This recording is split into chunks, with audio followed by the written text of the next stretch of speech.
All right, fans, joining me now on this week's episode of the Final Count Spotlight. I'm joined by the strange and unusual Eris Spiral. How you doing, Eris? I'm doing good. How are you? I'm doing pretty good as well, pretty great. Thank you for joining me and agreeing to come on the Final Count. Very excited about this. No, thanks for having me. I'm excited. I always Awesome, love doing awesome. podcasts. They're fun. Oh yes, definitely. I love getting to interview everyone that's ever came on my podcast. Love love doing this kind of stuff, and so yeah, it's very fun to Good. get to talk to everyone, hear everyone's stories. So getting right into it, when did you decide to get into the pro wrestling business? So I got into the business doing behind the scenes back in 2020. Oh no, not 2020. Wow. Uh 2011. So I started out as a photographer and then started learning like the ins and outs. And then when I met my husband Lawrence, he kind of helped me find where to start training and stuff like that in 2014. And the rest was history after that. Like literally one day I was at one of his classes that that he was the trainer, and I was like, I want to try. And we ended up spending about till 1 o'clock in the morning, and the class ended at 10, 11, and I learned Wow, how to bump in that one session, and just the rest is history. that's awesome. Now, did you like growing up? Did you watch wrestling as a kid or anything? Growing up or anything? Who didn't? True, very true. I grew up watching WWF since I was like 5 years old. Like I remember Mankind, Doink the Clown, Eddie Guerrero, all of them back in the day. And it's, don't you laugh at me. No, but I'm saying that's who I grew up with. Sorry, Lawrence is making fun of me in the background. I apologize. You're Um, okay. wait, what? Yeah, but I knew him from WWF. My I couldn't get into it. I wasn't allowed. I'm an encyclopedia. Don't fight me. What did he say? Anyway, no, he's like, I'm a wrestling encyclopedia. I Don't fight thought me that's on what I this. heard. It's true, he is. But yeah, I grew up watching them, and the way I kind of started, I used to steal my brother's wrestling figures. Mhm. Oh wow. And I would be like, who's this one? Who's this one? And he would show me clips. When I tell you, I would steal China that he purposely got me one, so I would stop stealing it. Oh wow. Um, and then when I got introduced to women's wrestling, it was obviously China, Lita, Trish Stratus. That's when it really got me hooked. So I grew up watching it for a very long time, and then there was a point where it kind of I kind of stopped watching it for a Mhm. couple of years, but then I was like, you know what, I want to see what's going on. And I was watching it with friends one day. It was a pay-per-view. I don't remember which one, but I was in high school. Yeah, high school. And my friends ended up taking me to my first indie show in 2011. Actually, no, it was 2010. And right away, I was like, I want to get involved with this. And I was about to go to school for photography, and I became friends with some of the wrestlers. Mhm. And they found out that I did videography, I did photography, I did my own thing for a bit. And then I met my husband, and that's when it kind of changed course. I still do Right. photography once in a blue moon, but it's more for fun Yeah. Yeah. rather than doing the business side of it, because the business side of it was annoying, especially for photography. But yeah, that's how I got my start. And plus I was into wrestling for a while, Awesome. especially Lita. Forget it. So that's funny you mentioned Lita. So was she like your inspiration? Like who were your inspirations that you like to watch or really enjoyed watching? Lita, definitely. My finisher is the DDT, and I do it the same way she does, which is the swinging the leg. Yes. And what's crazy is I met her last year. Mhm. And it was when I was injured, and we had a whole conversation about the wrestling and everything. And I told her, I was like, I actually do the DDT for my finisher. She goes, "You do the leg sweep, huh?" I was like, "Yes, ma'am." And she's like, "I dig it." And I was like, "Oh my god, I just got praised by Lita." That is cool. And it was really cool and really surreal to meet her. And the reason why I gravitated towards her was she was the one that was absolutely different. Like, it wasn't the stereotypical Playboy model wearing pink, blonde hair, all that shit. No, it was trip pants, red hair, probably clearance rack off a Hot Topic. And I hated the girly girl factor, which, don't get me wrong, they had a lot of talent, but it reminded me of the Mean Girls in school, and I wanted nothing to do with it. But then Lita and China, and when Trish Stratus changed her look a little bit, that's what really made me gravitate, because it's like, wow, they're not all the same looking Barbie doll. It's something different. And then even a few years later, you had AJ Lee, you had Saraya, and that's what really hooked me in, actually, was AJ Lee, because she gave more of like the early 2000s skater boy look, tomboy. And I was actually kind of dressing the same at the time. And I wasn't even in wrestling yet. But I just loved that right away they were starting to do the whole unhinged, and not just this pretty girl. It's no, like, this girl is about to kick some ass. Yeah. And that's what really got me. Oh, that's awesome. Well, yeah, it's cool to see, like you said about the latest story and meeting her and everything. It's cool that you got to share with her, that basically you're my inspiration. I'm using the move that you did for all these years, and Yeah. now I'm doing that. It's so cool. Who were you trained by? What was your training like? So I was trained, and I'm not just saying this, I was trained by Lawrence. I was trained by Lawrence. I was trained by Joe Acasio at FTW, which was in Long Island, New York.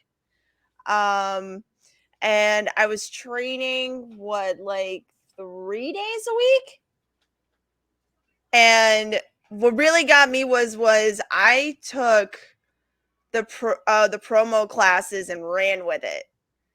And what's crazy is that there was a point where Lawrence and I were teaching our own classes on Sundays. And he was obviously in charge of teaching the move sets, doing cardio, stuff like that. I was in charge of helping character building, promos, and stuff like that. I grew up as a theater kid.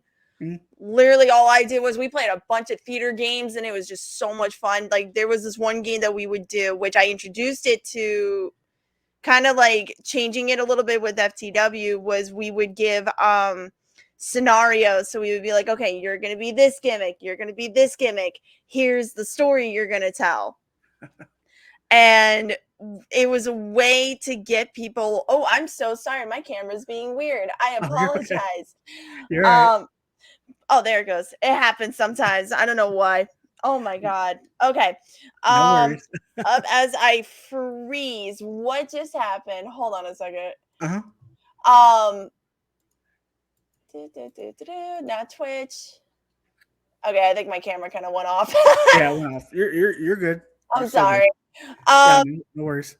Yeah, so we would do like different scenarios to get people out of their comfort zone, and that's what helped with it. And it was just having fun.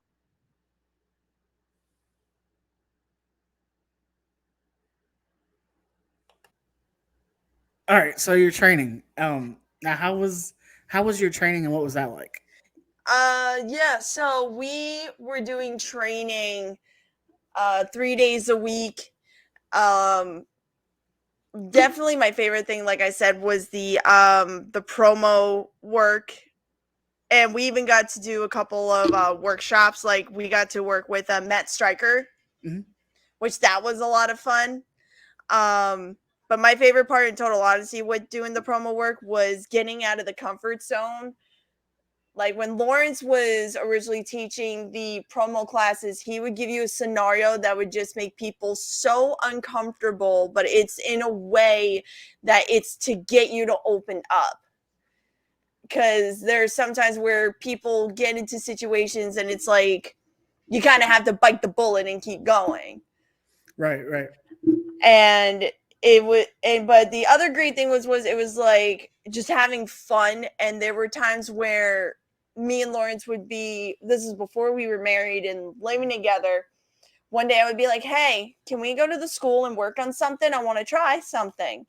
And we would just go and he would teach me different ways of how to do certain things.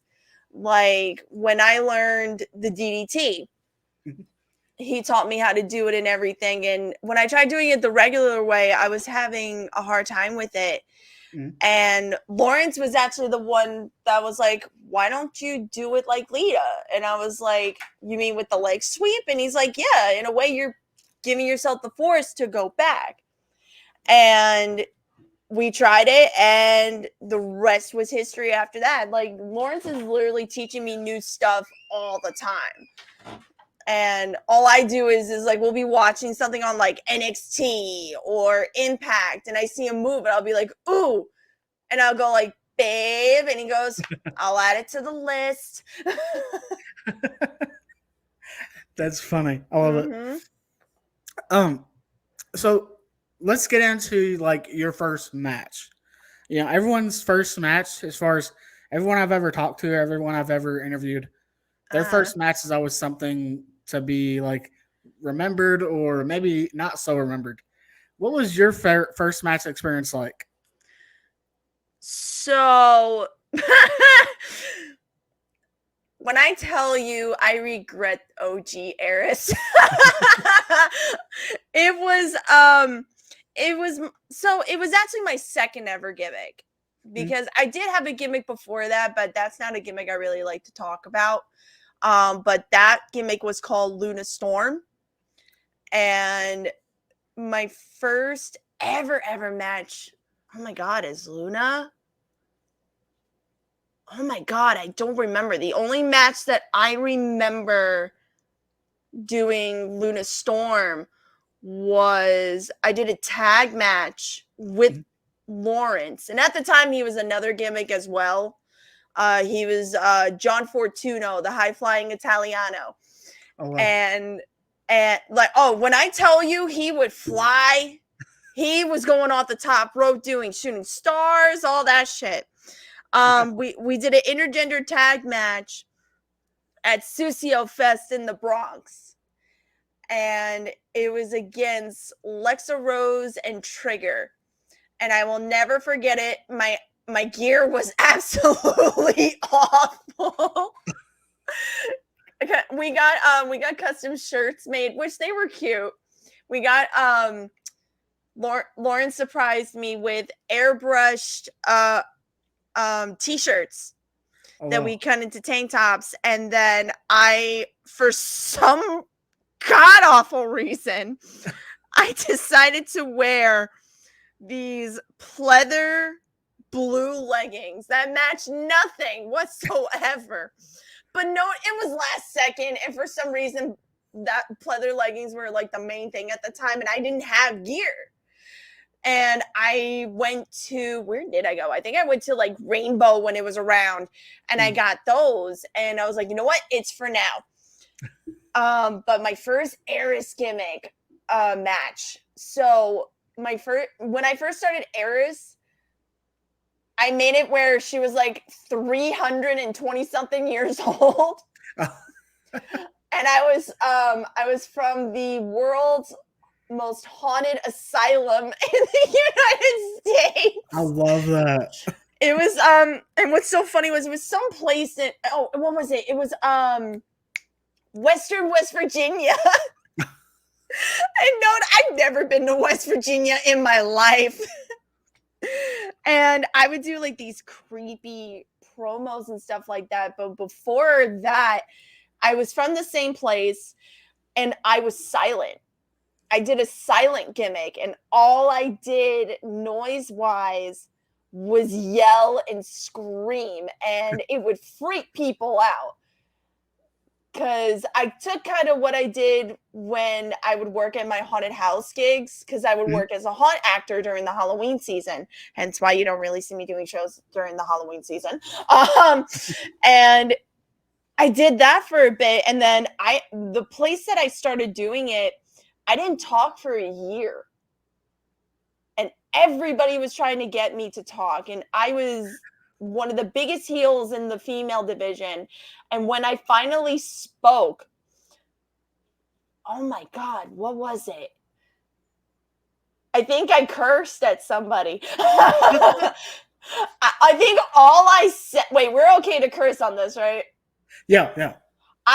All I said was I looked at this person and I took the mic and I said, fuck you.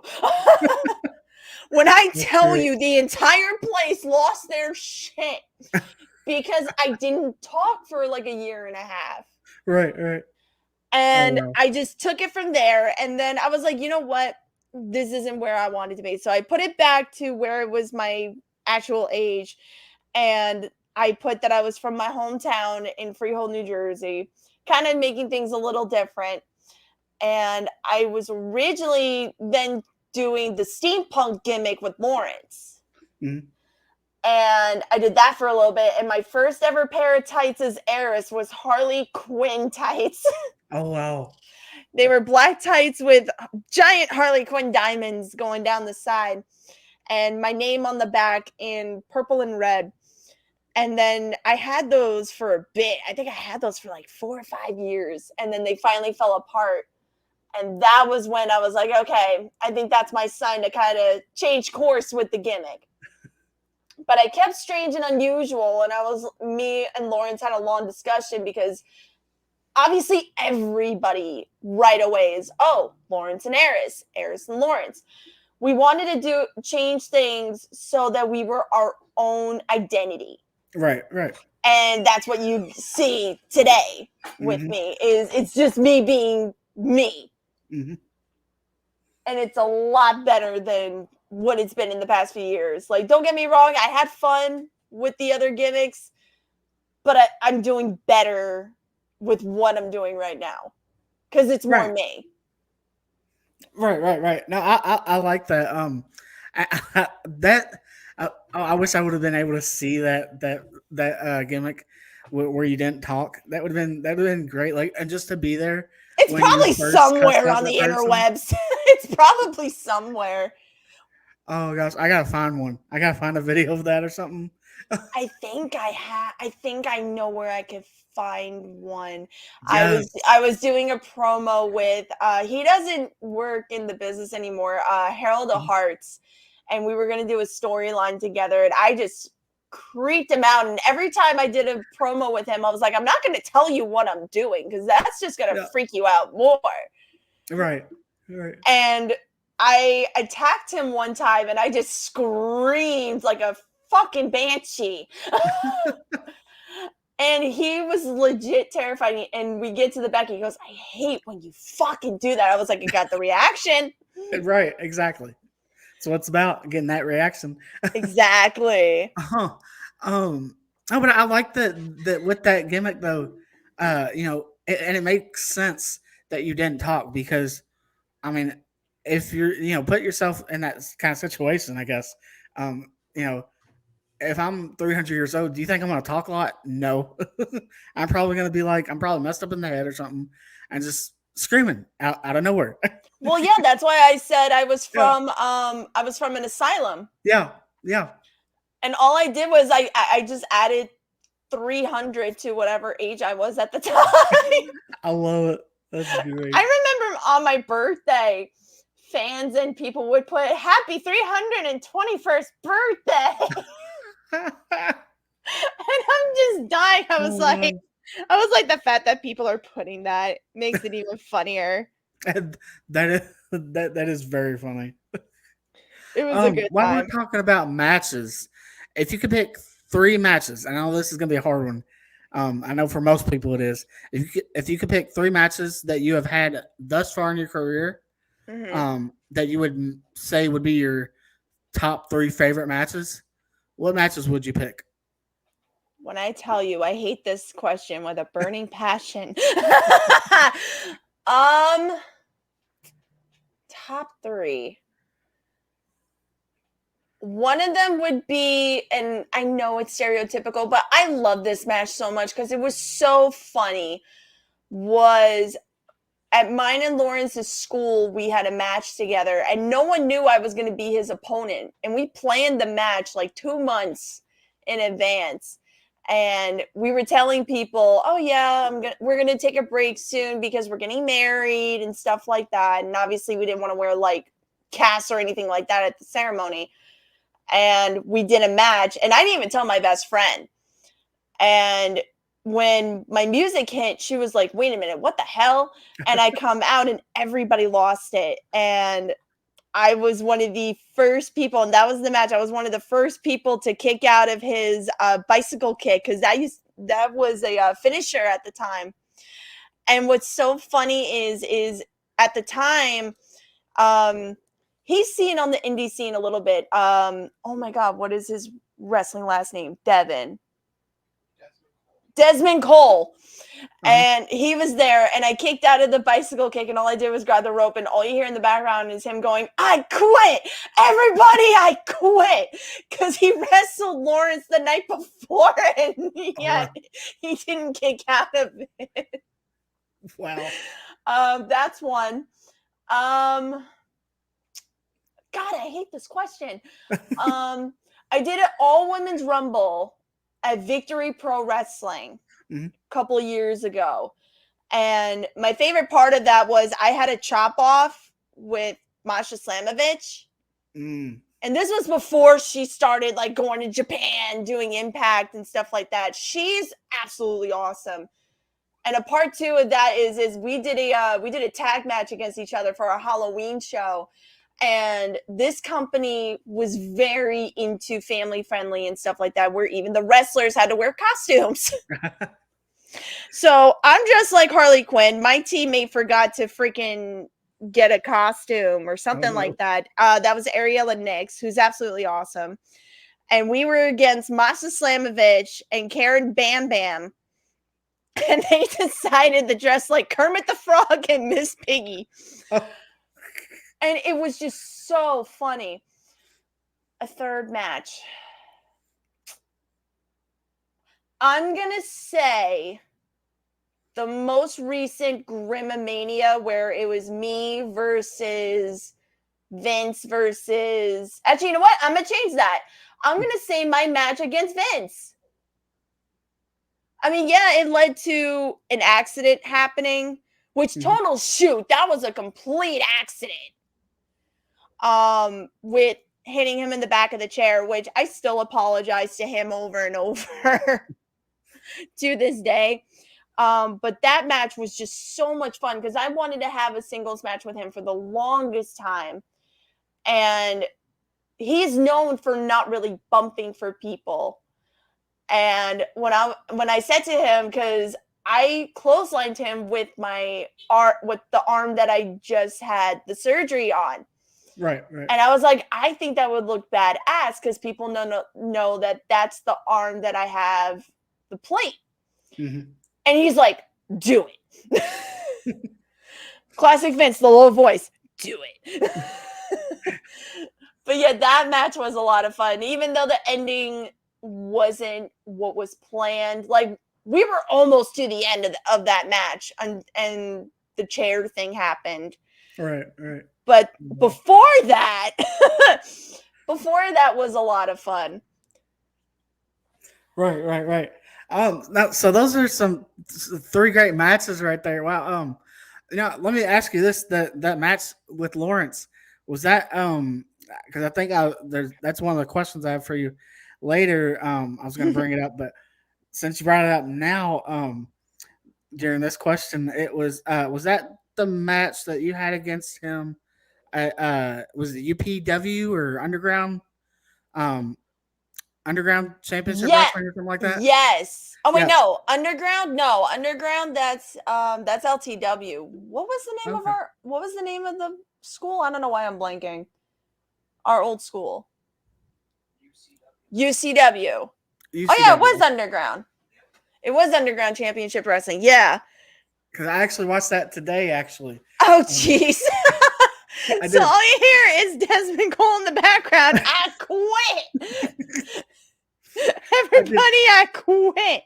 What was that match like for you? Like just like getting to work with your husband and getting to work with Lawrence and everything. All I Um, remember was I couldn't breathe because that place was so hot. I imagine it looked like just what warehouse or something like that. Yeah, it was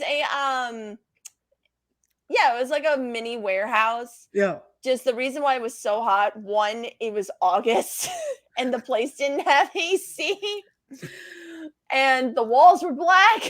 Right. Right. So that didn't help. But no, I love going against my husband because what's so funny is if there's something I want to try, he'll be like, "Okay, let's go." And we just have fun. And obviously people want to make the jokes where it's like, "Oh, that's abusive, blah blah blah." And we're like, "No, we're doing what we do." Right. Right.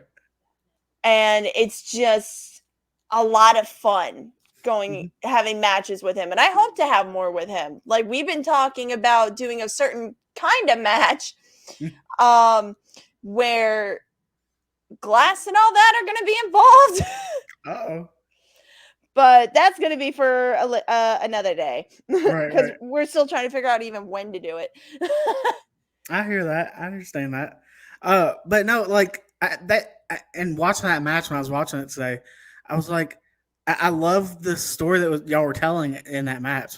Like of like he was hitting you, but then he was like he didn't. You could tell he didn't want to do it, and like Hmm. he was like in his mind, like he'd hit you, and then he'd like pull his hair or not his hair, but like he'd go like this with his hand, he'd Yeah, put his that hands was on his him. head and Yeah, that was everything. him losing his mind. Yeah, Yeah. like he's losing. Yeah, and so I love that story that was being told in that match. Um, I definitely love to see more of you versus him, and even y'all tagging together. Even I know y'all tagged a lot Yes, we together. do. For Yes, we sure. do. I Um, love. for anyone who has never seen an Eris Spiral match or is not familiar with you, how would you describe who Eris Spiral is? Oh man. Um, I would say Eris is kind of known as like the best way I could put it, kind of like an underdog because 9 times out of 10 I'm wrestling the guys Mm, and people are like, "Oh, you're trying to compensate for something." It's like, "No, I'm showing that not only women can do women against women, women can do intergender also, and that women also deserve more credibility in the business." mm, But for me, it's kind of like what Lita was showing, that you don't have to follow the stereotypical looking like a model, looking like a Barbie doll, stuff like that. You can be different and it's okay. And you can be yourself. Like that's the one message that I put out with my gimmick, especially when I have fans who are kids, especially girls, where they're like, "I want to do this, blah, blah, blah, blah." And they wear the same similar style that I do. mhm. And it's showing it's okay to be yourself and it's okay to be strange and be into the paranormal and Halloween and not have to be going to Hot Topic all the time. Right. but Exactly. but it's just more the crazy side and just letting loose and having fun. I love that. This is a great answer. No, I really do. I love that. Um, so when you first broke into the business, of course, now I know that you didn't originally go by Eris Rain, but Hmm. you went by the name of Eris Rain, Yes. and then later made the change to Eris Spiral. Yes. Were the two characters different, or the same character with just a different last name? And if different, how are they different, and how are they like?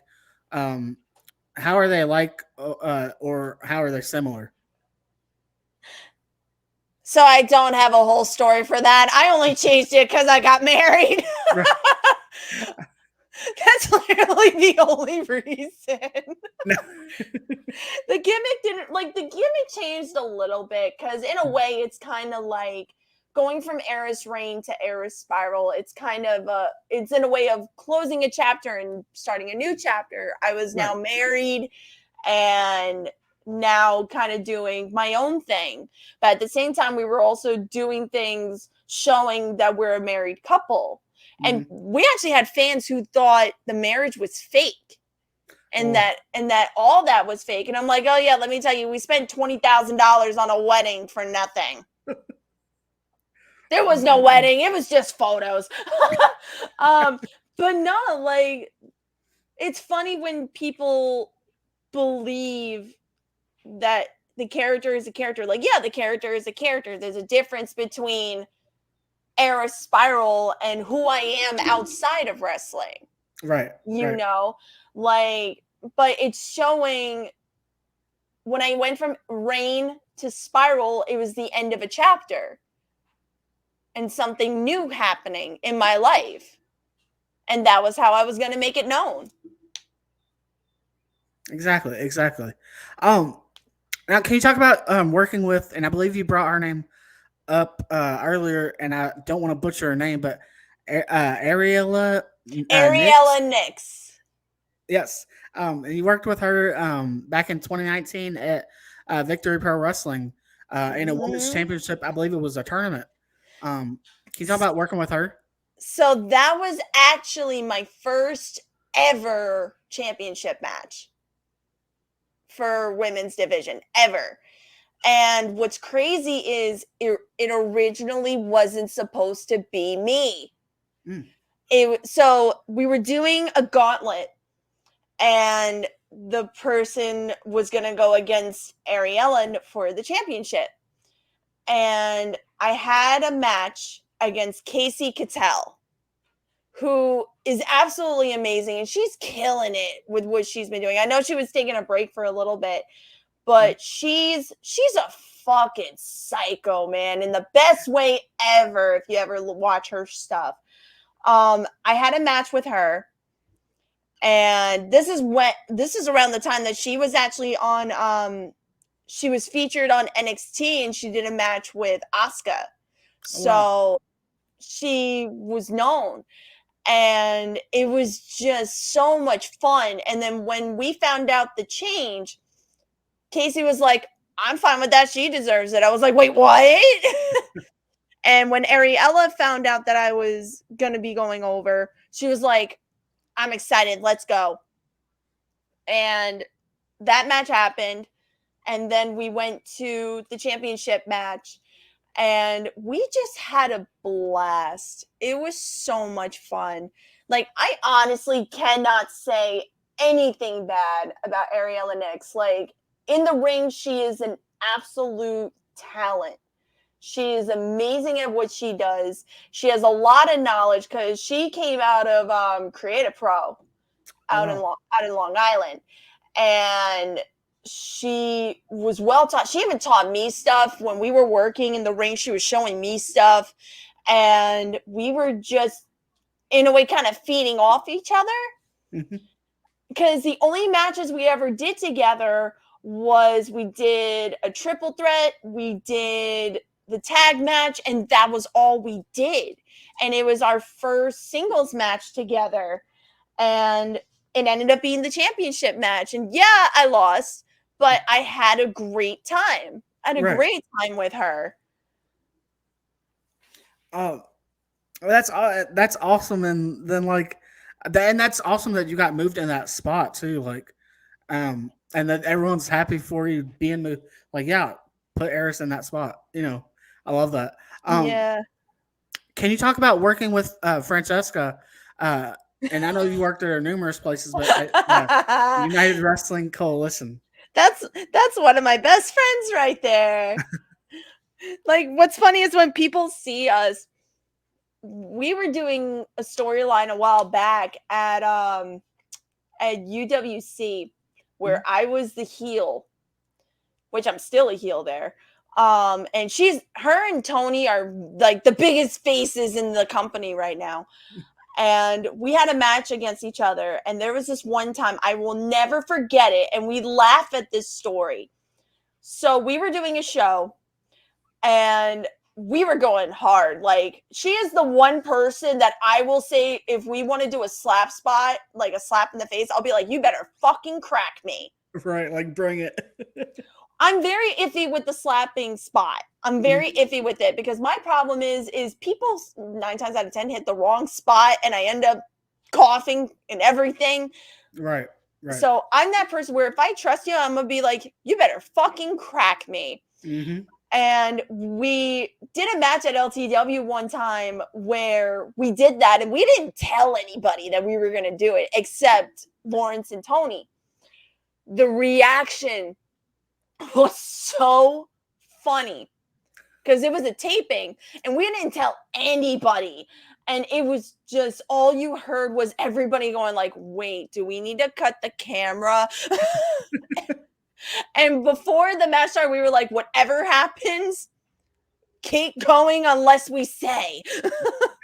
But yeah, so we were doing this match at UWC, and a fan went up to her, and she was crying because she loved the both of us. Mm-hmm. She loved the both of us, even though I was a bitch.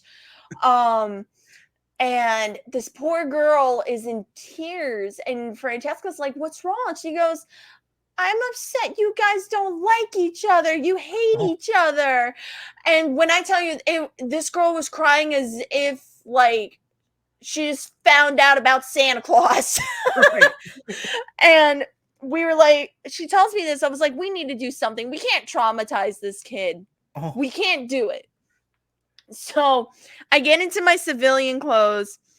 I take my makeup off because for some reason people can't tell that it's me when I'm not wearing my contacts. And she didn't realize it was me. So all I did was I pulled my sweatpants and my sweatshirt over my gear and took the makeup off and everything. And we went to her, we pulled her to the side. And we showed her that, hey, everything is okay. We were just telling a story. Right, right. And she became a longtime fan ever since. She still goes to this day. Oh, wow. But Francesca is one of my best friends. She's one of my favorite people. And she's so much fun to work because we'll literally, it's like what I said with Lawrence before. She wants to try something. I literally go in the ring. Let's go. Same thing with her, where if I want to try something, she's like, come on, let's try it. She's very supportive. And she is that person where, like, I'll even go to her and be like, hey, I'm getting a rip in my kick pad. Can you help me? When I tell you, she is a seamstress, man. She made Tony's gear. She's done her own gear. She's helped other people with their gear. She's helped Lawrence fix his gear. Oh, wow. She's that person. But she is one of the most genuine people. Like, when you see her as Francesca Chini, that's what you get. That's awesome. Like, and you know, y'all have it's kind of cool that y'all have this friendship and everything outside of the ring and everything. And you know, that's amazing that she's able to. That's, you know, like you said, what you see is what you get with her. You know, because I think, and don't hold me to this because I don't remember exactly, but I think as long as I've been watching GTS, she was one of the first to ever hold, one of the first females to ever hold, one of the first women to ever hold the wrestling figures, YouTube wrestling figures heavyweight championship. Yes. You also are a former YouTube wrestling figures heavyweight champion. I was the Ultimo. Yeah, Ultimo. I'm sorry, Ultimo. So what's funny is there was a whole debate about that. Mhm. And that was when we had to correct everybody. She had a different belt than what I had. Right, right. So she was indeed the first woman to hold, oh my God, what belt was it? I think it was the heavyweight. And Yeah, then, GTS heavyweight. Yeah. yes. Yes. And then I was the first ever Ultimo women's champion. Yes. And unfortunately, I didn't have the long run because obviously I got hurt. But it was cool. And I've gotten, how many belts did I get? I got 3 belts there because I had the intergender. Yes, yes. And I had that storyline with Goldstein Mm-hmm. 5 times in a row. Like when I tell you, it was literally 5 times in a row. And whenever we found that out, we were like, again. And we made the joke that it was going to be best of 5. Right, right. And when me and Goldstein did that final match, it was literally I had 2 wins and he had 2 wins. And we even said it to Graham. I was like, after this 5th match, give me something else. Because 5 times, man. I had the intergender. I had the Intercontinental. I won that from Flash Carter. Yes. And then I had the Ultimo, which a lot of people actually had said I didn't deserve it. That I shouldn't have even been champ. And it was even people in the locker room too. But Grim wanted to prove them wrong. Like the day that he told me the plan, I was like, wait, come again? Like, are you sure? Because the Ultimo is what is the main belt of the company. Mm-hmm. And I just wasn't expecting that. Like we were coming up with all these ideas of the future storyline and stuff like that, but obviously the accident happened and kind of derailed everything. Right, right. Which it sucked. It did. Definitely. But it was a lot. But and you talk about about people saying that you didn't deserve it. You did deserve it because you proved that you could hang with you proved you can hang with everyone in GTS, with everyone, you anywhere you go, you prove that you can hang with people. Yeah. And so you put in the work to prove that you can do this, that you were worthy of carrying that championship. And being the top person, being the top wrestler on GTS, Thank you. You're welcome. And I'm not just saying that because I'm proud of you. I literally and then here's another thing. While I'm on the soapbox of GTS, I love GTS. I love watching it and whatnot. I feel a butt coming in. But when Grim talks about, people like me being champion and putting himself over.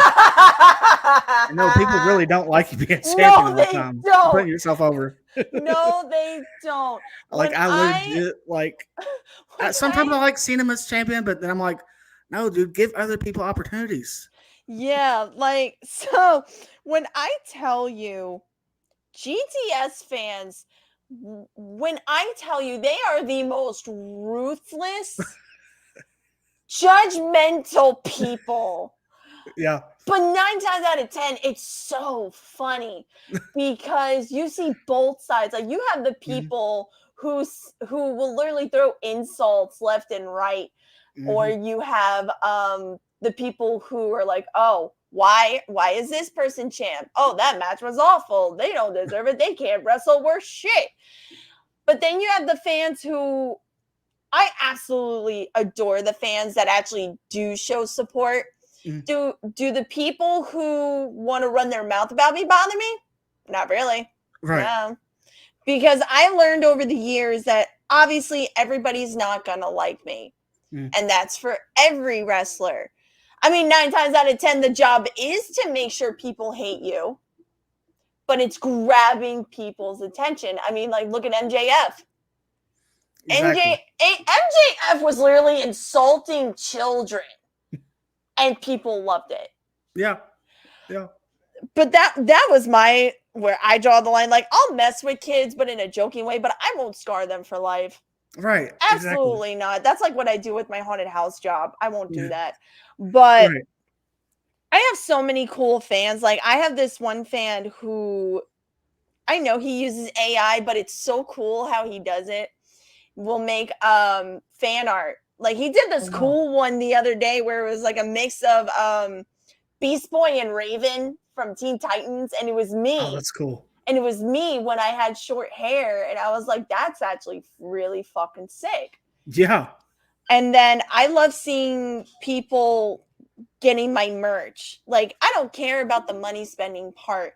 I just love it when people are repping my shirts, and like, even if it's like my old design that I had some help with Good Brothers Inc.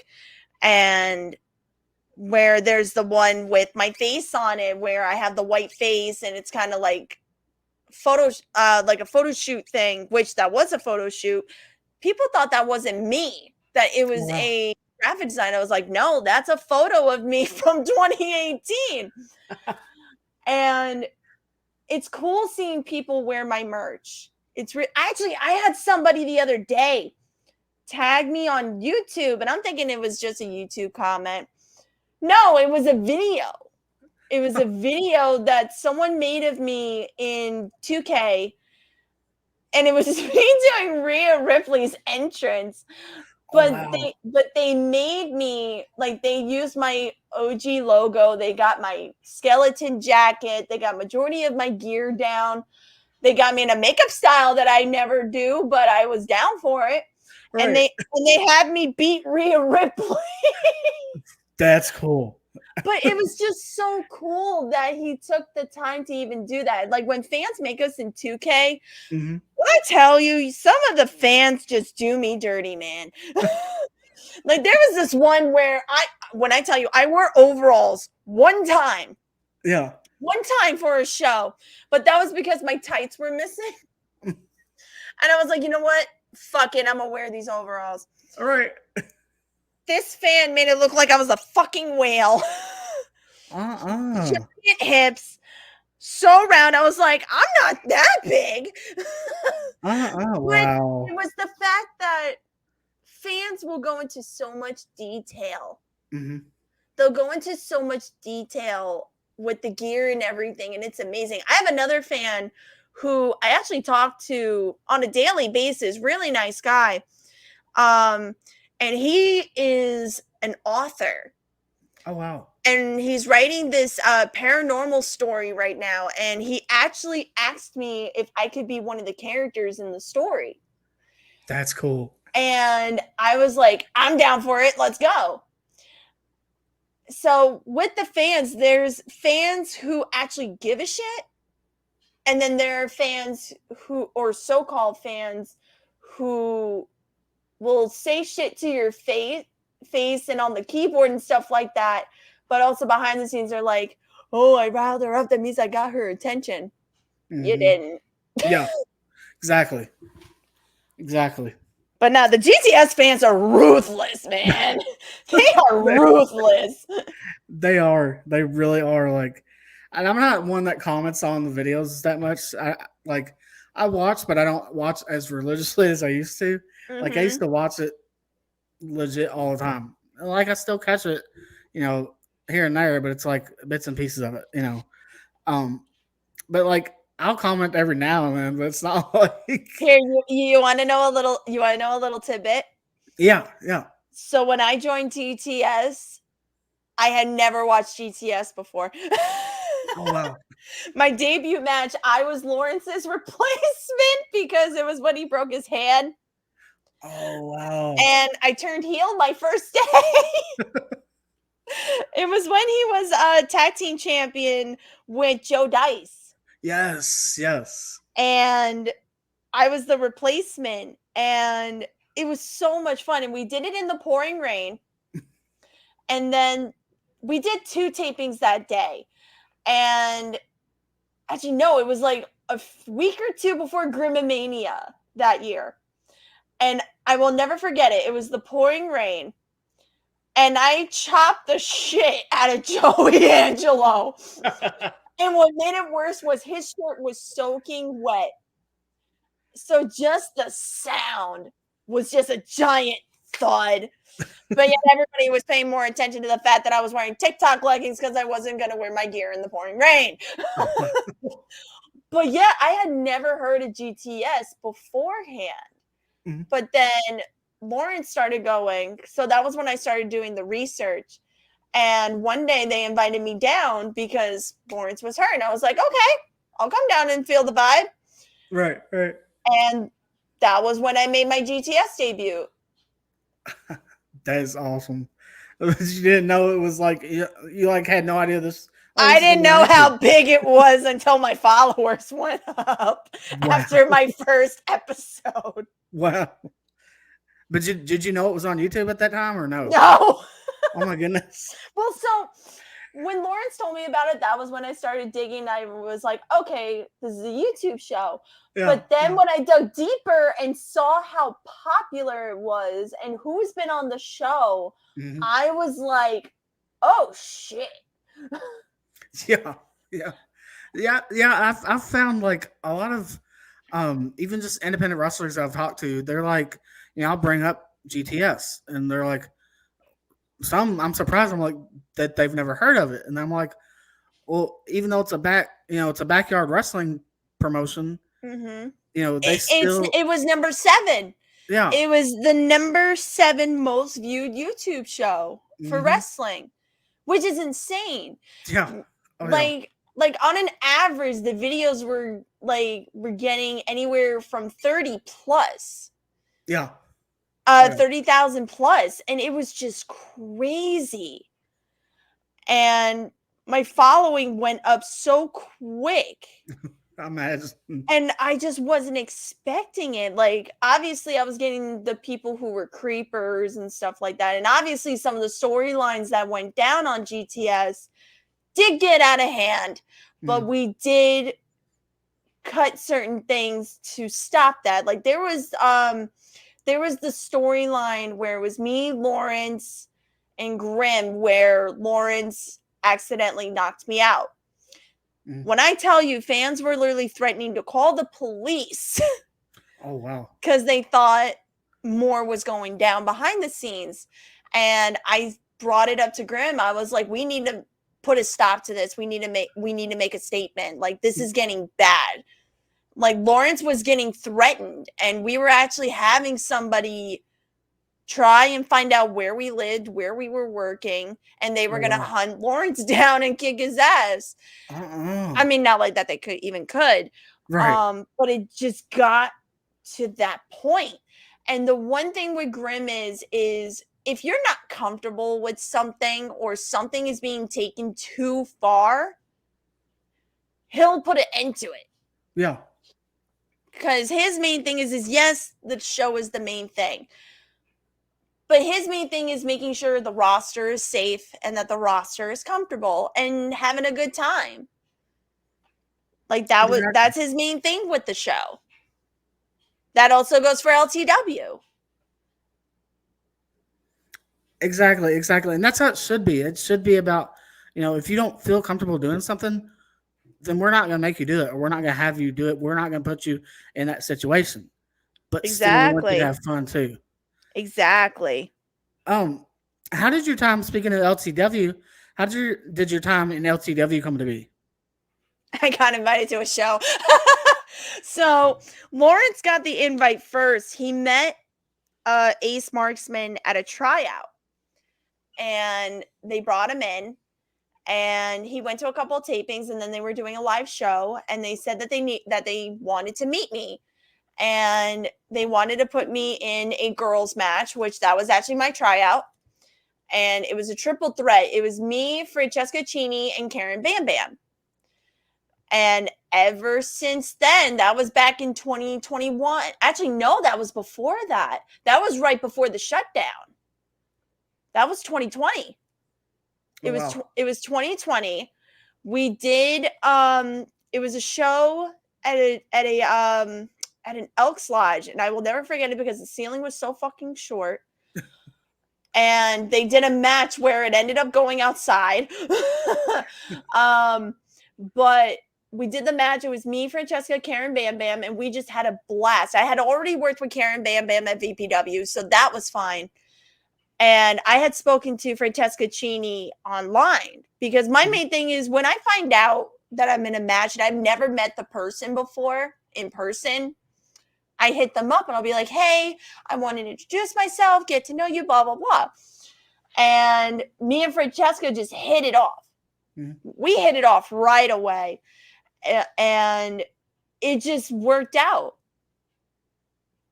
So LTW is literally my family. They're my home at the moment.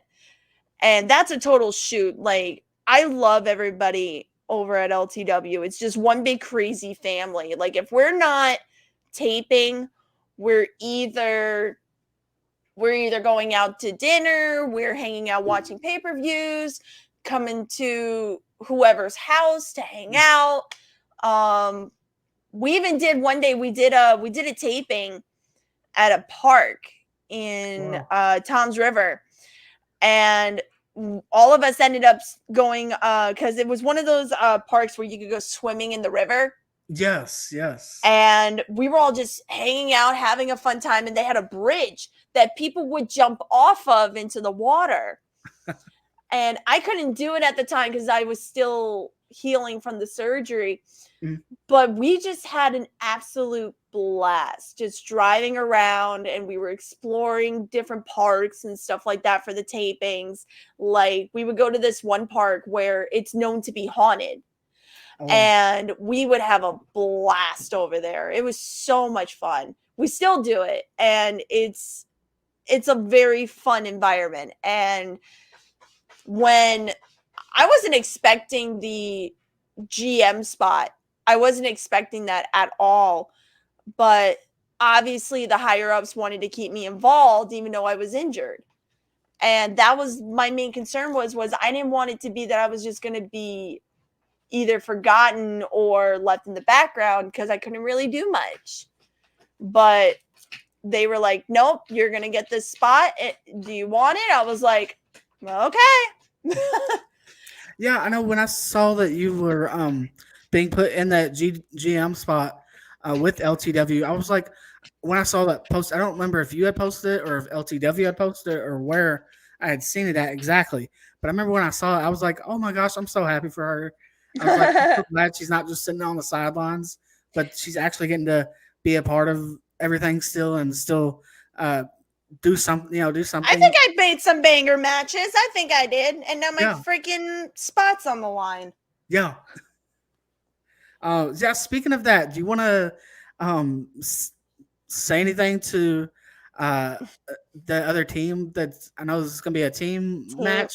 So it's Team Eris versus Team Robbie Alessandro.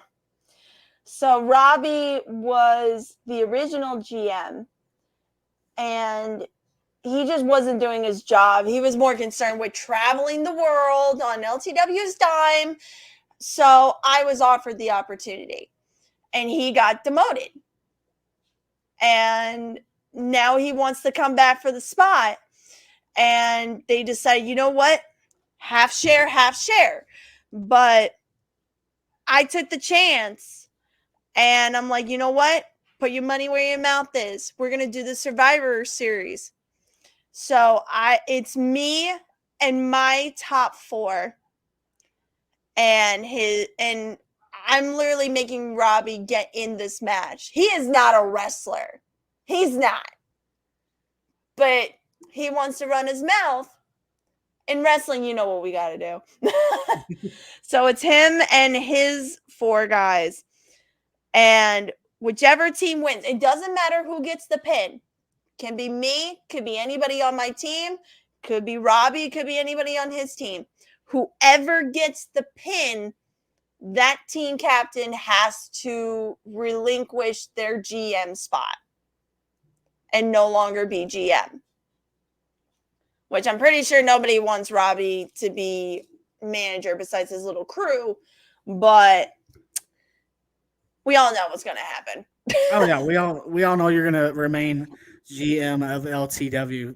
You got that. I mean, so Oh yeah, like right now it's so the team right now is me, Lawrence, Gunnar, oh yeah, aka Ace Marksman, Taylor One Shot, who is the current LTW Women's Champion, which you're welcome for that, Taylor. And why am I blanking? I believe we agreed on Frankie Marinara.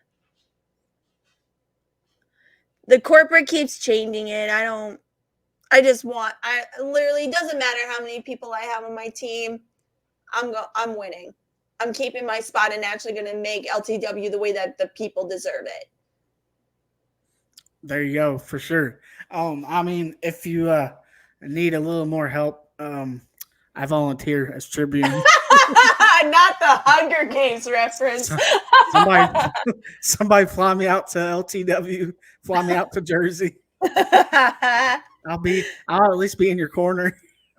That'd be awesome. That would be awesome. That would be, because that's something I'd really like to do, but that's neither here nor there.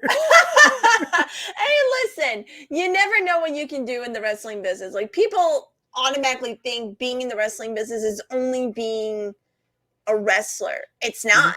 There's more to it. Like, you have people who are refs, you have people who are managers, you have people who are doing behind the scenes, you have announcers, you have timekeepers. I've literally been in my wrestling career. I have done crew, I have done timekeeping, I have done managing, I've done wrestling, I've done pretty much everything, like almost. But it's taught me more about the business, especially on like the higher professional point. Like, I was a timekeeper for Evolve when it was around. Wow. Oh wow. And I was there in New York timekeeper, so whenever they were in Queens and stuff like that, I would drive over there and be their timekeeper. And the people that I got to meet doing that and getting to pick brains and the friendships that I made from that, it taught me more. Like, dude, I literally got to pick William Regal's brain. That's awesome. Oh, he remembered me the whole weekend. I was like, come again. I was literally, okay, because I know we're kind of going off topic, but not off topic. Yeah. So Evolve was so much fun. It was so much fun. And the people that we got to work with were absolutely incredible. Like, we worked with Drew McIntyre when he was Drew Galloway. Yes. The stories I could say about that man. He is a goofball. Like, when I tell you, I was in college at the time, and I would be doing my assignments because some people had the old-fashioned style where women didn't have to do the ring, even though I would still help anyway. But there was this one time I was doing my school assignment, and I would have my laptop with me, and I always had snacks. And I'm holding one of my snacks in my hand, and I feel someone behind me, and I'm thinking it's Lawrence. But next thing you know, I feel someone bend over me, hair next to me, and I'm like, what the hell? Freaking Drew takes a bite of my beef jerky. Wow. I was like, what the hell? And he goes, what? I was hungry. And I was like, so I have mine. It was so funny. And that started the tradition where every time we did a show together, he would take me to lunch. Oh, wow. Every single time he would want to buy everybody lunch. And all you see is little 5'4" me and 6 foot something tall him walking down Queens Boulevard. Nobody was fucking with us. And we would either do Taco Bell, 7-Eleven, or the Bodega. Oh wow. And when I was actually one of the first few people to find out that he was going back to WWE. And what's funny is at first I didn't realize it was him. Because I remember seeing him without the beard and all that. And I remember him from 3MB. But I was introduced to him as Drew Galloway. And I'm looking at Lawrence because the first time I met him, it was really, really funny. And I'm looking at him, I'm like, why is he so familiar? And Lawrence is like, can you really not tell who that is? I was like, it's driving me insane. He goes, 3MB. And I was like, shut the fuck up. Because when I tell you that stable was the funniest shit. And I loved that gimmick. And he is a total sweetheart. And I was at his final show before he was going to WWE. And he's like, it's bittersweet, but now I'm going to go do what I got to do. And I was like, dude, you're going to kill it. Yeah. I hung out with him. I got the shit scared out of me by Cody Rhodes one time. And he gave me pizza as an apology. That's cool. Pizza from Cody. Oh my God, it was so stupid, but it was so funny at the same time. Gigi, aka Priscilla Kelly. One of my favorite people. Darby Allin. He actually would help me with my school assignments because I was going to art school. And he's an artist. And certain projects, I'd be like, hey, can I get your opinion? He goes, I got you. Zack Sabre Jr. He was, yeah. Tim Thatcher. You got, oh my God. Okay. Sue Young. Yes. That is one of my best friends right there. Like when I say like, that is my best friend, that is my best friend right there in the wrestling community. We met the one time she was on Shine. It was her versus Priscilla Kelly versus this other girl, which we're not going to mention that name. And what I used to do is I used to come around with this suitcase that it was a makeup case because sometimes the girls would forget stuff. And she's doing her makeup. And I knew who she was. When I tell you, when I found out that she was going to be there that day, I was so excited because Lawrence had been friends with her for years. And he had told her about me. And I was a fan of hers. Like when I tell you I was a fan, I was a fan. And she was doing her makeup and she was about to start doing the writing on her thigh that she would do. And I was like, I can show you a cool way to make that look like really sick with just eyeshadow and lip liner. And she literally props her leg up on the bathroom counter and she goes, do it. And she did it that way ever since then. And we had only met that one time. Our entire friendship was online, just sharing Halloween stuff, talking about wrestling. And then when she had her baby, I was over the moon for her. And I've met the baby since then. We finally had a reunion last year, and it was right before I got hurt. We hadn't seen each other in 5 years. And she was going to PA in Philly. And she shared it, and I texted her right away. I was like, you're an hour away from me, and you don't tell me? She goes, that's how close you are? I was like, yeah. She goes, I'm getting your hotel room right now. So I drive out there. I had a reunion with Rich Swann and their baby. And that was when I got to meet the baby. And Junior is so adorable. I love him so much. And I'm actually going to see her again in July. She has a show in Philly. And what's funny is she did a show at H2O in October, it was. She went against Marcus Mathers. And she had invited me to the show. And I was a little sneaky and I said to her, I was like, oh, I can't make it. I have to work my haunted house job, blah, blah, blah. Little did she know I knew about the show because I saw the announcement and I had already taken the day off. Oh wow. Because I was supposed to meet up with her anyway to give her tickets to come to the haunt the next night. Mm-hmm. And I didn't tell her. I hit up the promoter. I was like, hey, do you have any front row left? And he helped me out. And I was like, is there any way you could put me in Sue's corner? I'm going to be surprising her. And he goes, I got you. Puts me front row right in the corner where she couldn't see me.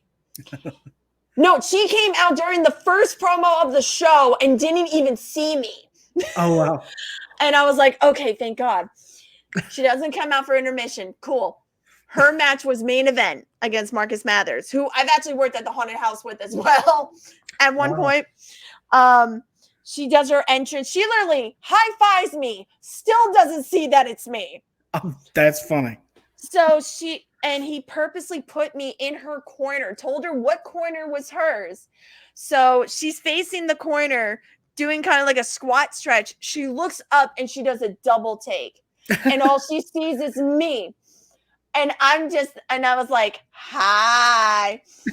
After the show, I go up to her and she's like, you fucking bitch. I was like, did you really think that I was going to miss this? And she's like, you said your friend was going to drop off the tickets. I was like, dude, why would I do that to you? And what we did was we were like, you know what? We're going to do 2 photos. We did one where she did her usual pose with her red scarf around the person's neck. Next night she comes to visit me. We did the exact same photo, just with me holding a chainsaw. And she hadn't seen Lawrence in like 6 years. And he was working at the same place as well. And she went to go see him and they had a reunion and everything. So now we're going to go see her again in Philly in July. But that is one person on my bucket list. That is one person right there that if I don't have a match with her by the end of my career, I fucked up somewhere. I think you will. I think you'll have that match. I better. Which, Sue, if you're hearing this, I love you. Yes, shout out to Sue. So let's talk about. We talked about you being the general manager, and we talked about the match that's coming up. Let's talk about video games. So, what is some of your go-to video games? Right now, Baldur's Gate. Baldur's Gate 3 is my guilty pleasure at the moment. I'm very into RPG. So like Resident Evil 7 and 8 are my favorite. The Last of Us. I'm very, very good with a sniper on Fortnite. And I just became affiliated about 2-3 months ago. Mm-hmm. So I try and stream about once or twice a week. And that is my guilty pleasure right there. I actually met, I went to a convention this past weekend. It was Fan Expo in Philly. Mm-hmm. And I got to meet one of my favorite video game voice actors, Neil Newbon, who if you've played Resident Evil Village, he's Heisenberg. And if you're currently playing Baldur's Gate, or if you go through TikTok and notice anything of Baldur's Gate, he plays the character Astarion. Oh, wow. And when I tell you, I marked the fuck out. I almost had a panic attack in front of the man, and I was in tears. And he was such a sweetheart, and I'm gonna meet him again in June. I'm so excited. That's so cool. But yes, secretly, Eris is a nerd. I'm a video game nerd and a Disney nerd. What's your favorite Disney movie? Aladdin. Enough said. Aladdin? If we're talking animated, Aladdin. If we're talking live action, Hocus Pocus. I love me some Hocus Pocus. Oh I just met the voice of Binks 2 weeks ago. No. When I tell you the man is short, he's shorter than me. Wow. He's also the voice of Max Goofy's son. Oh, wow. And if you watched Lion King 2 Simba's Pride, he was the voice of Kovu. I love Lion King. That's so my favorite animated. It's a toss up between Lion King and Beauty and the Beast. Oh my god, the theater kid in me just cringed at Beauty and the Beast because I did that twice. Little known fact, I was a musical theater kid. I did Beauty and the Beast twice, and I can never listen to Be Our Guest the same anymore. Right.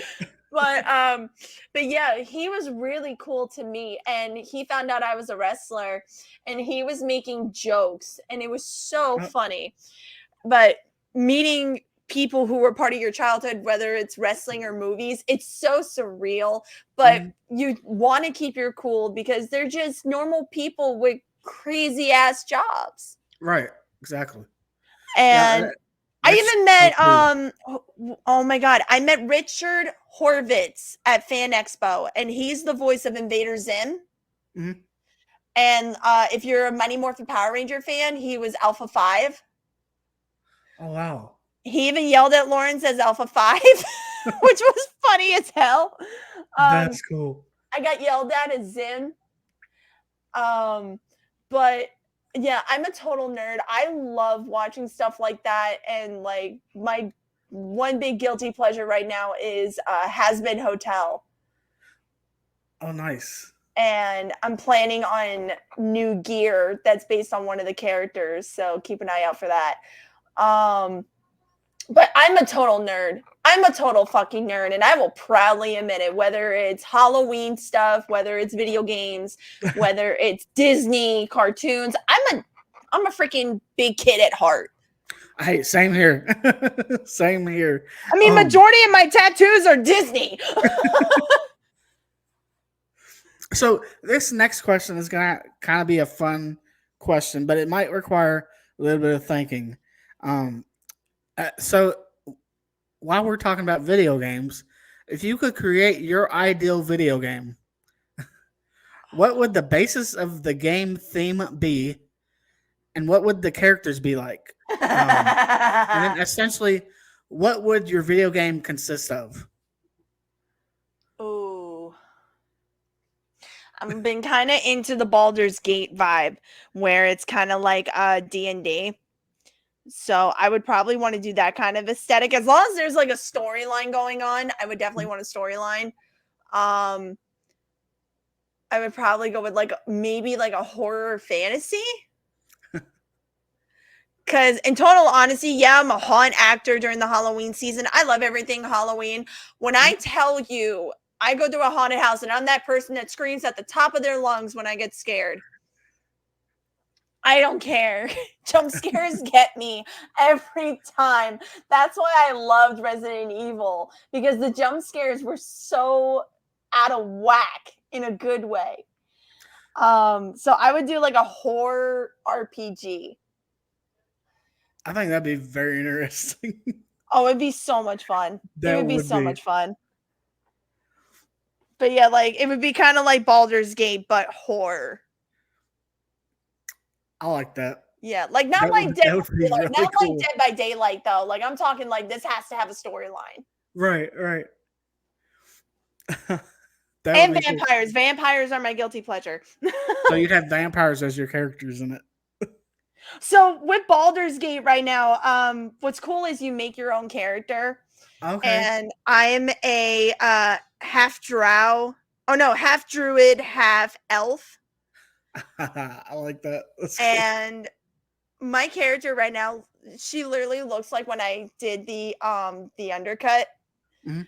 And of course I had to pick purple. Like she has like this grayish purple skin and she has black and purple hair.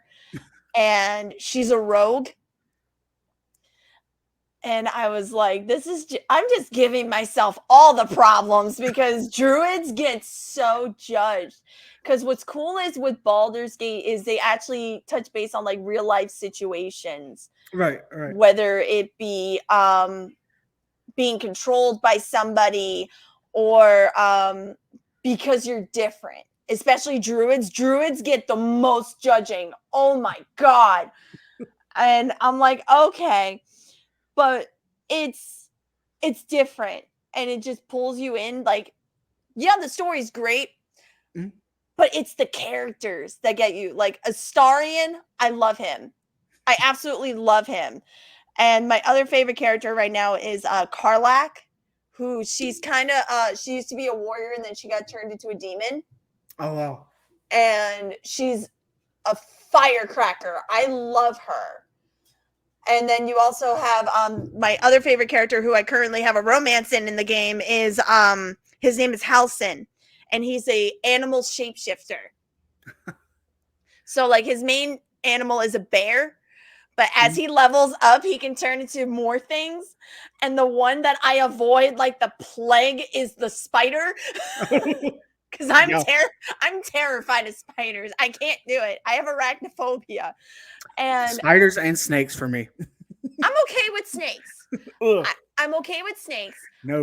I'm not good with spiders and scorpions. Oh no, neither. But he's like the funniest way I could put it. He's like a freaking Victorian Renaissance hippie. And he's just so it's the characters just pull you in. That's the main thing for a game with me. Mhm. Like if you pull me in, you got me. Like Right. The Last of Us is the only series to make me cry. Oh wow. I love The Last of Us video games and the TV show. The TV show did so good. I was so happy that they kept majority of what was in the game. So my dream game is as long as it has a fantastic storyline RPG, I'm set. I'm golden. There you go. Speaking of haunted houses, while you're talking Mhm. about haunted houses, um, so you're talking about jump scares. I'm like you with the jump scare. Yeah, if it's a really good jump scare, I'm going to scream. But I've literally made people. I have literally made people piss themselves. I've made people shit themselves. I've made people puke from getting so scared. I've made people run into walls. So I worked at a haunted house where obviously when you buy a ticket, that's your waiver. right. I made a full ass grown 6 foot something tall dude scream like a little girl, run into a wall, and he actually broke his nose. Oh no. When I tell you, I felt so awful. But the guy was actually cool about it. He goes, no, I have a funny story to tell people that I got scared by a chick who's literally half my size. That is great. Oh my goodness. Yeah. I love working in haunted houses. They're so much fun. Like I was working at Fright Fest the past 3 years, and last season with a healing collarbone, mind you, I was wheeling around a 10-15 pound chainsaw. Oh my And goodness. I was the only girl in the park with one. Oh wow. And My thing with haunted houses is like the stilt characters. If you get me by a stilt character, no, nope. I actually want to learn how to do that. I want to learn how to walk on stilts. That's actually on my bucket list. I one time I was walking through a haunted house. It was me, my brother, and then my cousins. This was a couple years back, and it's one of the local haunted houses around here in Kentucky, in Louisville, where I live at, and so the I think me and my brother always like to be in the back, like or in the middle, like if we had a big group, because The two worst spots. if we have a big group, then there's nobody that can like if unless they move out of the way, there's no actor that's going to get behind us and scare us that way, So you want to know the secret about that? What's that? There is no safe spot in your row when like people make that line. There's no safe spot It's because so haunt actors are trained, and it's also kind of second nature where you're just watching the group and you can tell true. who the target is. Like I may scare people, I'm always a fucking target. But I enjoy it. Mhm. But yeah, there's no safe spot whatsoever. Especially if you're that person that puts your fucking hood on and you hide your face. Like, that is the worst thing to do. Like, never, oh my god, like, so never, I will say this, never do full contact haunted houses. You won't Yeah, last. oh yeah, You won't last. oh yeah, oh And yeah. I say that nicely. My brother, me and him were in the middle, or no, no, actually, at this point, we was walking in front of my cousins. So, take that back. We was walking in front of my cousins, and then so I'm walking in the front. We're walking in front. My brother's in front of me.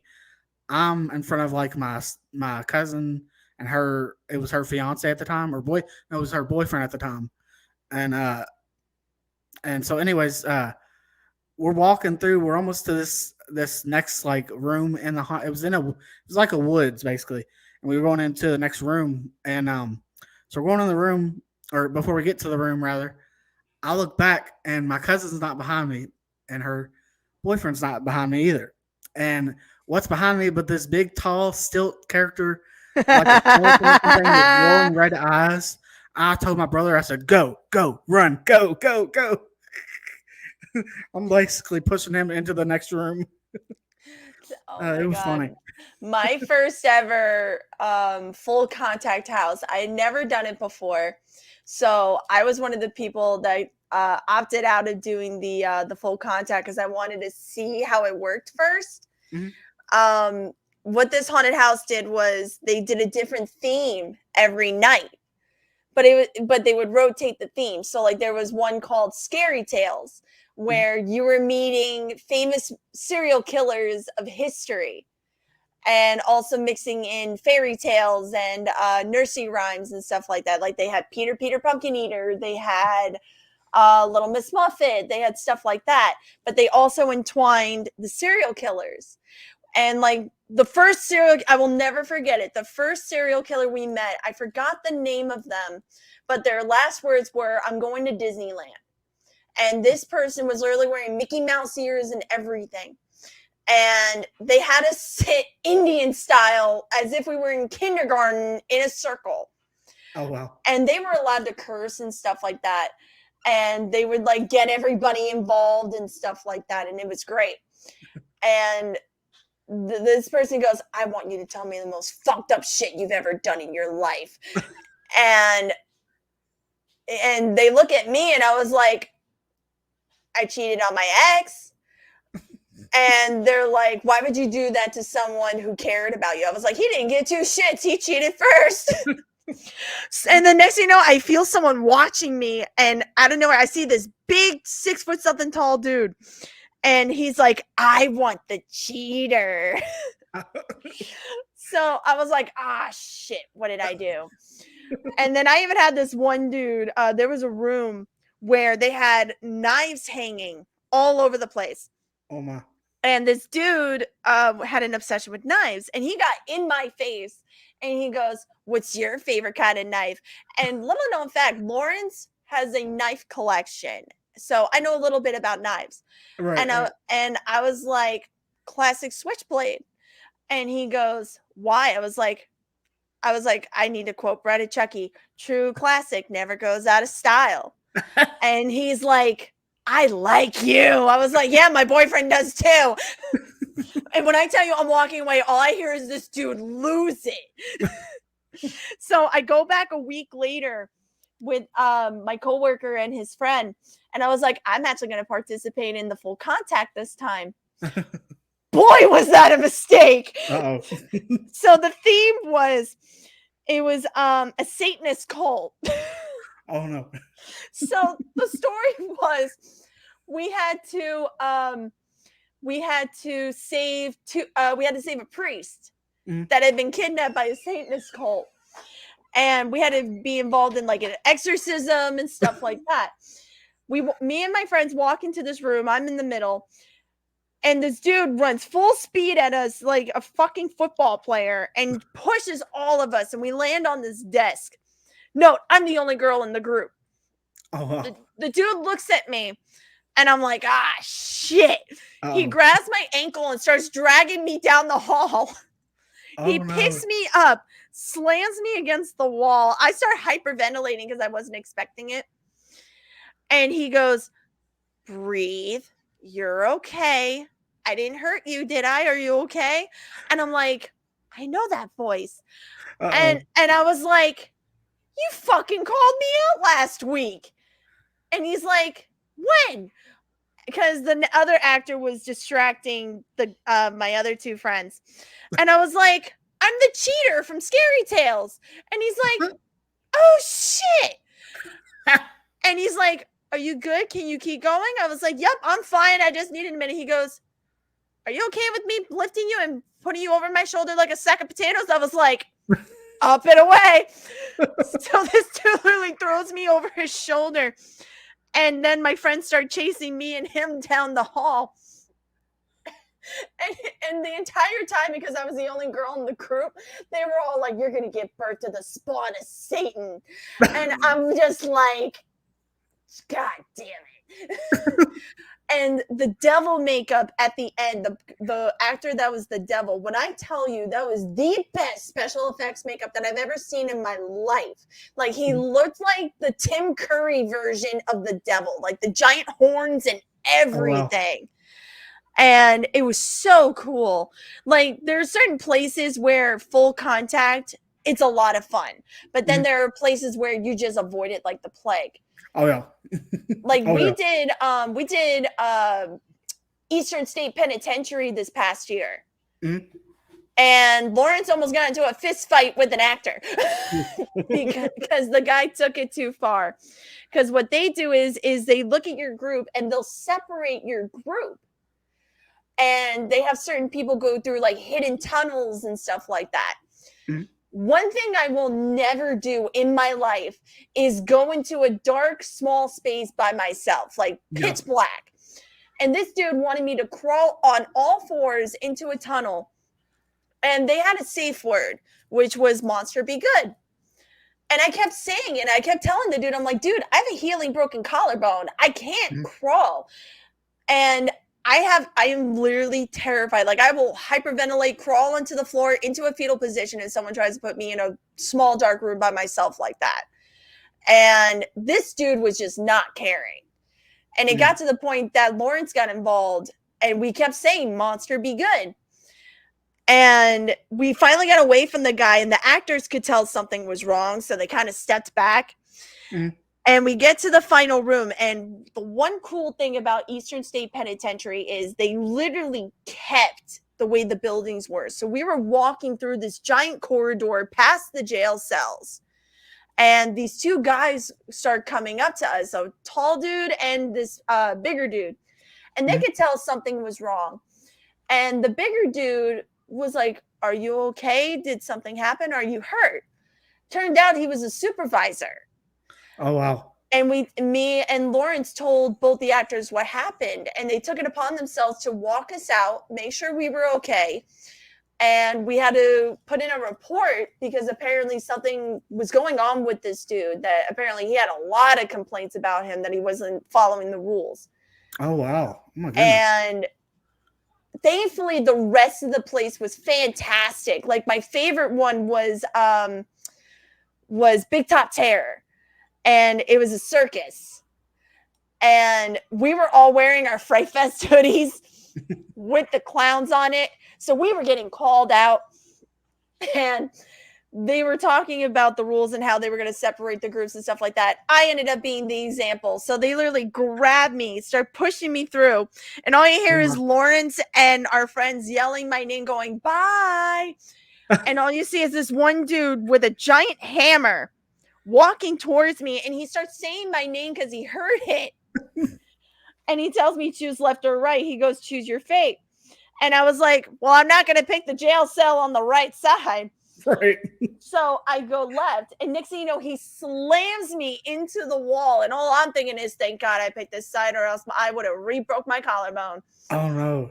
And he lets me keep going, and I start walking, and then he runs full speed behind me, wraps his arm around me, and he starts talking to me in like a weird clown voice. He goes, "We're gonna go to the carnival, we're gonna go get some candy, popcorn, ride the rides, go see the show, and then you're gonna die." And I'm just like, that is the funniest shit I've ever heard in my life. So there are certain places where it's fantastic. It's so much fun. But then you have those people who it's either the actors or the people you're paired with and things like that could just ruin it. Mm-hmm. Yeah. Oh yeah. But I could go on for hours about that. Oh yeah. My brother and actually my sister actually they both do, because my sister loves doing haunted houses too, going through them, and now they both work haunted houses too. So yeah. So It's a lot of fun. It's a lot of fun. It's a Oh, great stress reliever too. Oh right. my God. It's such a great stress reliever, especially if you had a bad day at work. Right. Just take it out on people. I was chasing full-grown men with a chainsaw. Like, it was great. Yeah.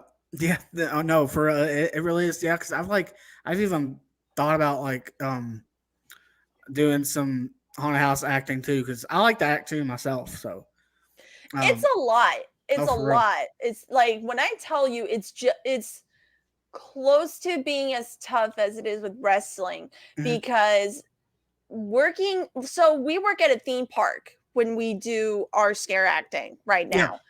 Yeah. And the amount of assaults that happen, like, I've been pushed, I've been hit, I've been grabbed, I've been groped, and Mhm. people are just assholes. Yeah. Yeah. But what then they realize is, when I'm holding a chainsaw in my hand, they start running full speed. Yeah. Like, my favorite was, and I know it sounds so messed up. So I was right as you enter the park, Mhm.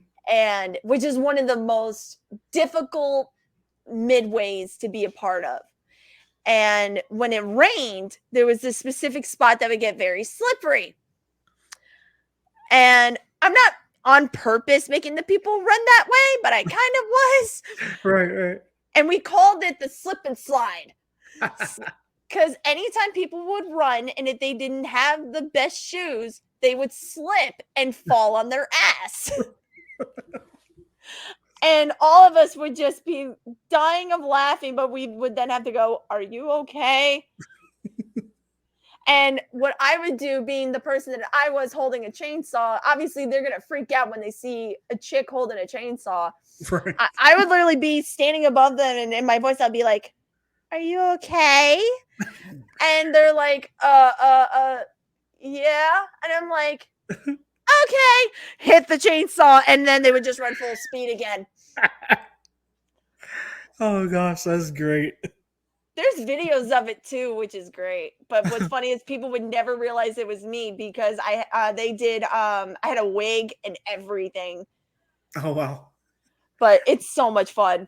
It's Oh, so much fun scare acting. I imagine my brother and sister they love it. They actually are clowns, and they give themselves clown names and everything. Yeah. Oh. I've been a bride, I've Mm. been a zombie, I've been a clown, which clowns are my favorite. I've been a demon. Demons were fun. I've also I just did we were technically like ghost statues. Uh-huh. That was this past season. I've also been Little Red Riding Hood. Oh, nice. Nice. That one was fun, because we made it look like I had one contact where my eye was white out. So what we would do is we would make it look like, with my makeup, because there was a whole makeup team, and we would make it look like every night that I just had a full blown fight with the big bad wolf. Right. Right. So we would add scratches to my face to make it look like, because of the scratch, I became blind in that eye. And it freaked people out. And I figured out a way to stand so still that it looked like I was a statue. And people would walk right by me. And as soon as they're right there, boom. That is so cool. Like some of the like with acting and acting in haunted houses and whatnot, like the behind the scenes kind of stuff is so cool too. Like and the costumes and the makeup, so much Mm-hmm. stuff you can do with it too, for real. Oh Um yeah, it's a lot. oh yeah. So with the wrestling career, if you could have, I know you kind of mentioned one dream match, and that Mm-hmm. being with Sue. Um, Mm-hmm. if you could have any dream match, who would your opponent be? What type of match would it be? And where would the location venue be? Ooh. Sue's definitely on the list, so I'm gonna start with her. Hmm. Only because I know how she is. I would so do a kendo match with her. And honestly, I wouldn't care. I would just want it to happen. I don't care where. um I would definitely want to travel at some point. I've never left the East Coast. I have never left the East Coast in my life. So I would definitely love to travel more with wrestling. That's one dream of mine. That's why I say I don't care where I would have a match with her. I would just love to try. How about this? Kendo match with Sue Young somewhere I've never been before, whether it's out of the country, whether it's in the United States, just anywhere. I think you and Lawrence should get to Kentucky. Oh, we should go to Kentucky. Yeah. Tell the promoters to book us. Yes. Yeah. I will. I will. I know some I'm promoters. I'm I'm down to I'm down to travel. I'm down to travel if the money's right. There's some good promotions in Indiana too. Like literally right across from where I live at in Louisville. There's some good promotions over in Indiana and everything. So. Yeah, Oh that's a yeah. goal is to travel more. Definitely. Definitely. Yeah. Any upcoming shows you would like to promote or anything like that? I have to pull up my list. All right. Okay. March, oh not March. Wow. May 18th, I'm going to be at UWC in Old Bridge, New Jersey. And then May 25th, I actually have two shows that day. I have IWA and SWF. And then June 8th is UWC again. That's what I have for right now. All right. Well, fans, I definitely encourage you. If you're watching and listening, get out to, if you're in the areas, get out to, or within traveling distance, get out to the shows that Eris is going to be at and that Lawrence is going to be at as well. And support indie wrestling in your area, wherever you are. Get out and see Eris and get out and see Lawrence. Get out and see them wherever they're at. And at these shows, if you're in that area, if you have or are able to travel to that area, get out to these shows and support them and support just indie wrestling in general. And wherever you're at in the world, wherever there's an indie show, get out to the show and support the indie wrestlers. That I mean, they're putting their bodies on the line for your entertainment, for our entertainment.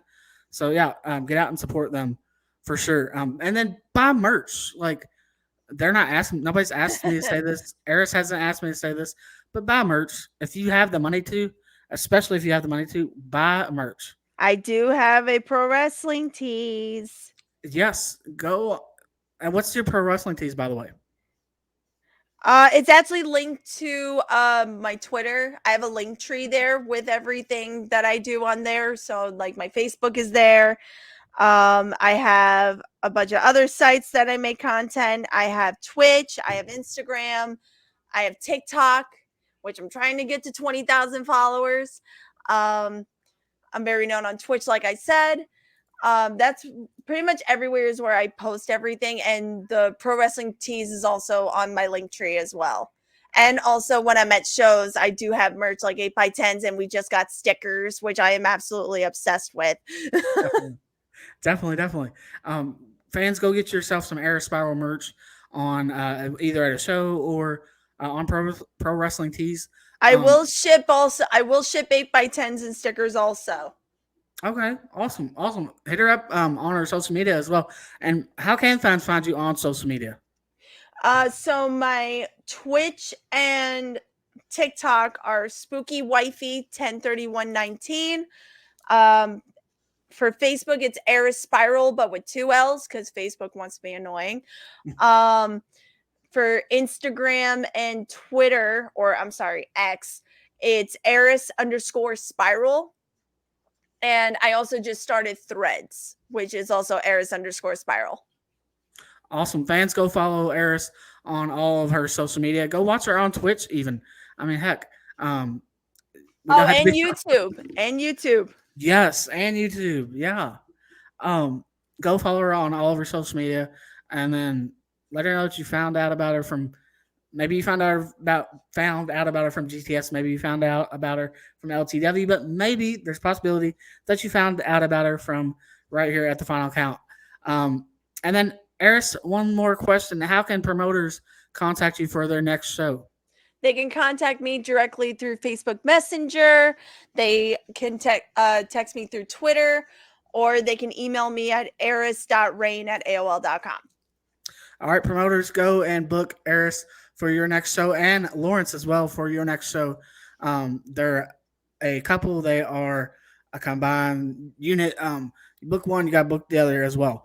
So yeah, go and book them. Get them for your next show. If you're in Kentucky and you're a promoter listening, or Indiana and promoter listening, I want some Kentucky Fried Chicken. yes, Kentucky Fried Chicken is really good. Um, but yeah, get them for your next show. They want to travel more. Get them wherever what state you're in. Get them out of New Jersey. Get them out of New York. They want to come to other states. Let's make it happen. Come on now. Definitely. And all right, Eris, I'd definitely like to thank you for coming on the Final Count and being our guest on this week's Spotlight. You're welcome to come back anytime. I'd be so down to come back. This was a lot of fun. For sure, for sure. Have a great night. You too. Thank you.